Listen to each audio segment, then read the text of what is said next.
हम रहे या ना रहे याद आएगी। এখন এই মুহূর্তে আমি ছাদে দাঁড়িয়ে আছি আর এটাই ভাবছি যে বিয়ের মাত্র আর 1.5 মাস বাকি আছে। এই ছাদের মধ্যে বিশেষ করে আমার প্রচুর স্মৃতি আছে।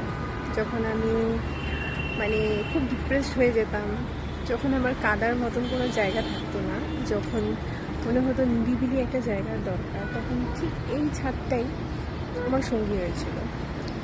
আমি রাতের পর রাত এই ছাদে বসে থাকতাম, রাতের পর রাত এই ছাদের মধ্যে একা একা গান শুনতাম, কান্নাকাটিও করেছি আমার নয়। তো এই ছাদে অ্যাকচুয়ালি আমার প্রচুর প্রচুর স্মৃতি আছে, আর এই ছাদটা আমি ভীষণভাবে মিস করবো। যে যে রিজনগুলোর জন্য এই ছাদে আমি এসে কাঁদতাম, আজকে হয়তো সেই রিজনেই আমাকে লাইফে অনেক কিছু শিখিয়েছে। আগে অনেক কিছুতে আমি খুব ভেঙে পড়তাম, আমি সবসময় এটা ভাবতাম যে কী করে জিনিসগুলোকে ক্যারি আউট করবো, বাট একা একা ভাবনা হোক, চিন্তা হোক, কান্নাকাটি হোক, যাই হোক, আমি পার করছি আস্তে আস্তে।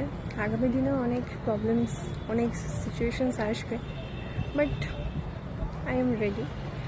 আর এই খোলা হাওয়া, সামনে আমাদের এখানে প্রচুর মানে বড় রাস্তা আছে, হাইওয়ে আছে, ঠিক আছে, সবসময় গাড়ি চলাচল করতে থাকে।